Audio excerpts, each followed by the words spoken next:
guys, it's Tony with Camping Costas, and welcome to another Fix It Monday, where we fix whatever broke on our last camping trip. So the item we're going to be looking at today is the 7-pin connector that goes from the RV and plugs into the back of your truck.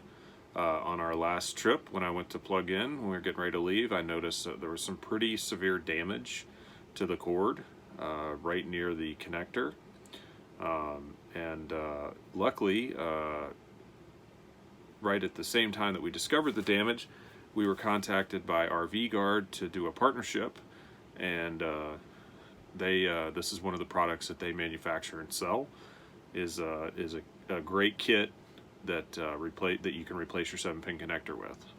So I'm going to be going through the problem, what comes in the box, and the installation to replace the 7-pin connector. Yeah, so when I went to go disconnect the 7-pin connector, I saw this, and I'm not really sure how it happened. I don't know if it got pinched in something, or if it's just been kinked so much that it's wore through, but I mean, it looks like it's been pinched because there's some wires that we're actually seeing exposed wire through the insulation inside the jacket. And then the other item that we had problems with was this, and this is part of the breakaway cable system. For some reason this is not wanting to stay into the receiver, so we're going to replace that and the 7-pin connector. So as I said, not every trailer is going to be the same, but on ours the main wire for the 7-pin connector runs back under the frame. So I'm underneath the trailer now, and this is the front, into this junction box. So this is also the location where the house battery connects, and then all the trailer wiring runs into this junction box here and then goes out through there. So some trailers, it may be mounted on the A-frame, or you could mount it on the A-frame. Personally, I think this is a pretty good location, so we're going to try to fit the other box in there. It's under cover, so you're not getting direct rain on it. Obviously a little road spray, but the product that RVGUARD has is pretty nice. It'll protect from any road spray coming up on it. Okay, so the kit from RVGUARD for the wiring harness is pretty comprehensive and includes about everything you need. So, and I've already unboxed this, it comes a little nicer. So it comes with a mounting bracket to put on your A-frame. That's so you can mount your 7-way in it, so it's not laying down on the ground, hopefully not getting damaged. It comes with the 7-way connector with an 8-foot cord and the junction box. I'll get into that in a minute. And then, so this is the Breakaway, the new Breakaway that includes a cable to attach to your truck and the cables to wire into the trailer. 2 self-tapping screws to mount the junction box and the Breakaway. And then the nice thing about this is if you open up the junction box, there's terminals for everything to go through. And there's also, if you can see on the side here, they give you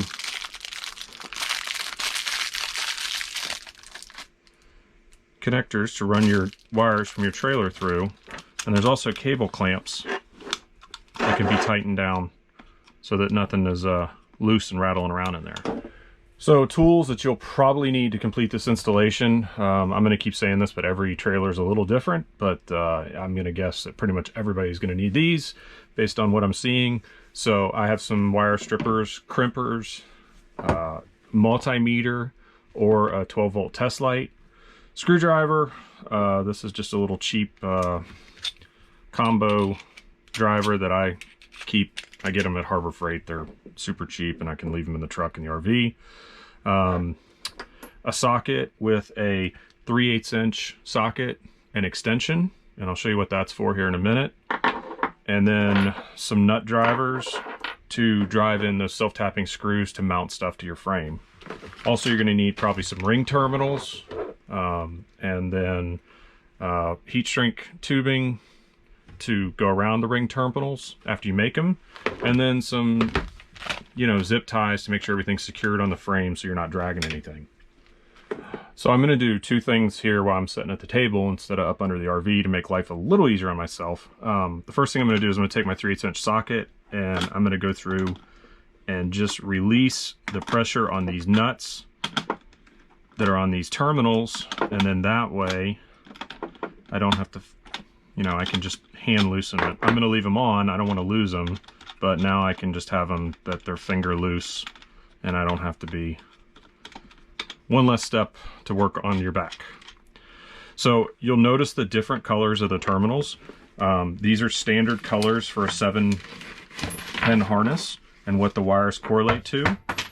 In the instructions that RVGUARD gives you, there is a chart indicating what matches to what. Hopefully, when we get underneath the trailer and open it up, the trailer manufacturer will have used the same color code. They don't have to, but it's nice if they do and makes life a little easier. That way we could just land the other cables onto the same terminals and we'll be good to go. But we'll see. Always an adventure. Okay, so the other item I'm going to do while I'm sitting here is on the breakaway cable. These come as raw ends because they're, like, you know, we keep saying there's different setups for different trailers. I've gone ahead and stripped one. I'm going to strip another one, the other one, and I'm going to go ahead and put the butt connectors on here while I'm sitting here. Oh. And while I'm thinking about it, before I do anything else, because I always forget about this until after I put the terminal on, I'll go ahead and slide my heat shrink on there on each one of these.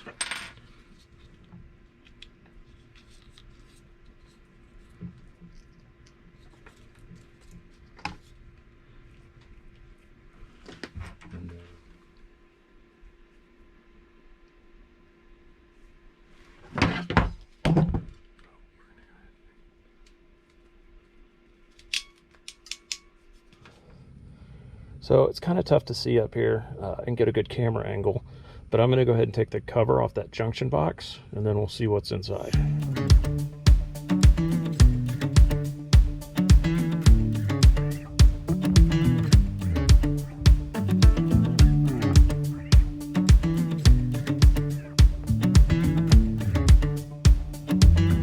Okay, so unfortunately the wires are not ring terminals. They're all just have these butt crimps on them, but it looks like they are color coded properly. If you'll notice, there's one blue wire that's coming down with the battery cables and then running down, and I'm pretty sure that that's actually coming in the top and that's not part of the 7-way, and I believe that that blue wire and possibly that black wire that are going with the battery cables are going to be part of the emergency breakaway system. So the first thing I'd recommend doing before you do anything with these is to take a picture. Obviously we're doing a video, so it's not too critical at the moment, but as you can see, whites are with whites, greens are with greens, red, red, brown, brown, black, black. On this one we have 2 blues and a black, and one of those blues is going through this wire loom towards the breakaway. So we'll check that out to confirm, but I'm pretty sure that's what it's going to be. So one little thing before you start cutting any wire, make sure you've disconnected from your shore power, and it's also a good idea to go ahead and disconnect your battery. This is all a 12-volt system, but you know, possibly you'll blow a fuse or something if you cut through. So I'm going to go ahead and start breaking the connections now.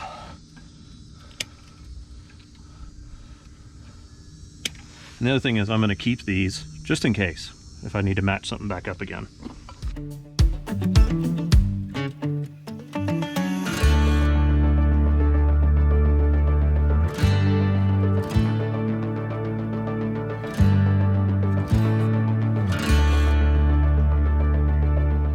So this is actually a screw connector, this white, which is the ground, because I can see it's run into the back of the box. So I'm going to go ahead and unscrew that. There's no need to cut those.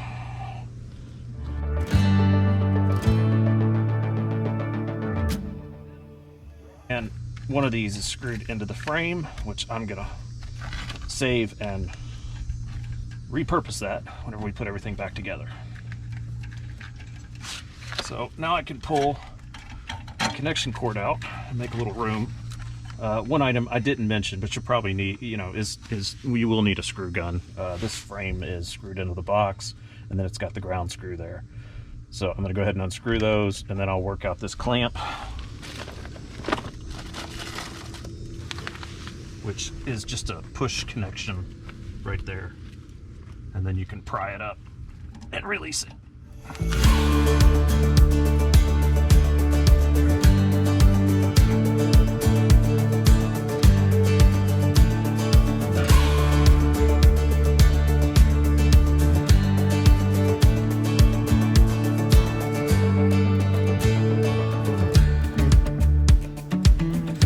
Okay, so now that I have everything disconnected, I'm going to go ahead and put ring terminals on the end of these wires. Now, one wire, or there's two wires actually. So this light blue wire goes to the old trailer breakaway switch. There's also this red and black wire right here. So I don't need to put ring terminals on here because I'm going to install the new breakaway switch that we looked at already.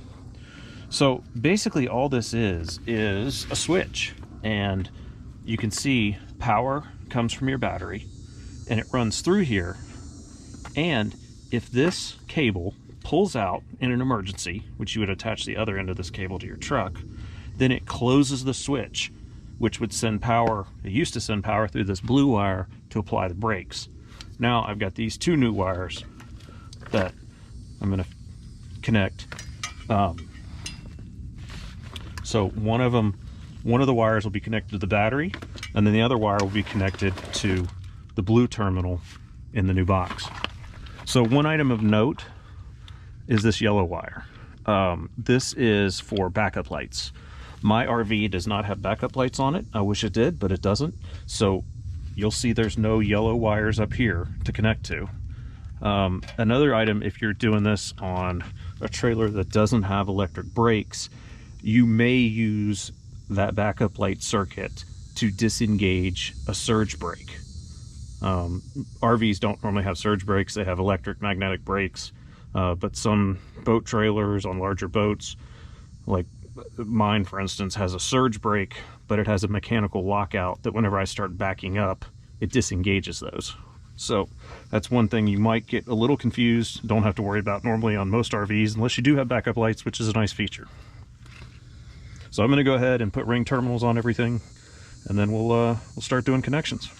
All right, so through the magic of TV, I have all the butt connectors on. So the next thing I'm going to do is I'm going to go ahead and land everything in the junction box, and then I'm going to test it out with my truck. After that, it's pretty simple that I'll route everything through one of these openings, put the cable clamp on, put the gasket on, and then we'll be good to go. So I'm disconnecting the battery connection and the old breakaway power switch side. So we're going to take this battery cable,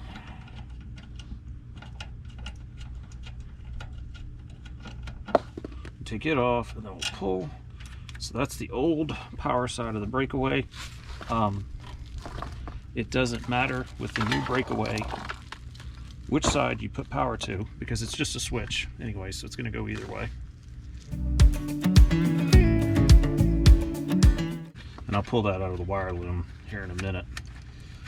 The other item I forgot to mention is you can do it after you put the ring terminals on, but it might be easier to do before, is to put one of these gaskets in that'll go in the box once you get everything permanently connected. And then now, hopefully, it's just matching up color per color, with the exception of the blue wire is the trailer brakes. So you need to put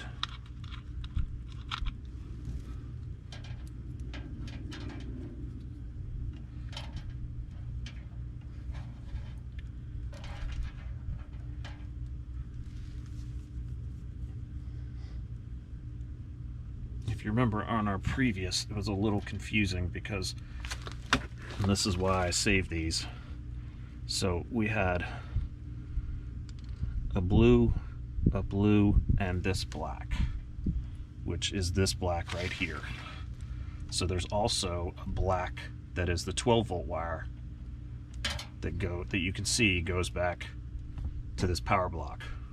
So always keep your old parts, you can always reference back. So this black, and then the other wire from the trailer breakaway switch will all go on this blue terminal. So like I said, on this, the brake, so you have two on this one. So you have your brake line, the line going back to your brakes, and then your emergency breakaway line. And I put a piece of heat shrink on there, but everything's actually going to be constrained with this cable clamp, so I'm probably not going to heat shrink it. After that, you're just matching up the colors, so I don't think I'll make you sit through that, but brown's going to go to brown, and so on and so on. And like we talked about, the yellow on this trailer, I do not have a yellow because a yellow is for backup lights, and unfortunately on this trailer we do not have backup lights. Okay, so I've got everything roughly connected. I haven't mounted the box yet, but I just wanted to make sure I had everything correctly connected. I've reconnected the battery, and now I'm about to plug it into my truck and see make sure everything works. So the nice thing on my truck, it says trailer connected, which is a good sign. That means it's actually reading everything. And I'm hitting the brake gain. So we're gonna go ahead and put the hazard lights on, and then let's go see.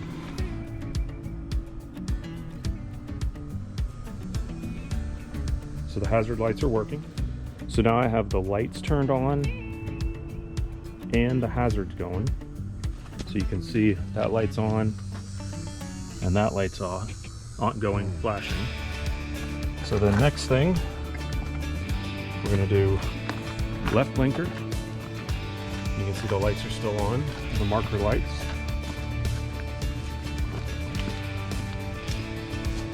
Left blinker's on. Right is not. So now I have the brakes engaged and the right turn signal going. So that's it. So really the only thing I have left to do is just to route this cable. And I'm going to route it up through the old inside like the old one, and then attach the trailer breakaway. And I have a carabiner I'm going to put on the end of this cord that then will attach at where my safety chains go. So that's about it for the install, guys. The only thing left to do is just to drive in the self-tapping screws and to mount the box and to mount the breakaway switch. You know, a couple of safety concerns, like I said in the video: make sure your power is disconnected, disconnect your battery. All of it's 12-volt wiring, but you know, you don't want to be blowing fuses if you don't have to. If you cut the wrong two wires together, you may blow a fuse. Other item, obviously make sure your trailer's blocked and secured. And if you don't feel comfortable with the install, you know, engage a qualified RV tech. You are dealing with your trailer brakes, but you know, in reality, you're really just kind of connecting wires and making butt connections and putting them together. That's the ease of the system that RVGUARD sent us. So we have a link down below for their storefront on Amazon. RVGUARD reached out to us, but it's kind of funny because in our previous Fix It Monday video, when I did the power connection, whenever we had the arcing at down at Sunshine Key, which I don't think anything to do with Sunshine Key, I think it was just an old cord. When I replaced the electrical outlet, I also bought a new cord and new extension, and I got them from RVGUARD. You know, they sell over 500 items on their store and accessories that have to do with RVs and trailers, extension cords, insect screens, vent covers. You know, a lot of the parts that break on us, they carry them. And it's been easy, great to work with, and everything appears to be a good quality. So that's it for us for Fix It Monday. Good luck. Hope Hope this helps out everybody. And if you like our video, please subscribe and give it a thumbs up.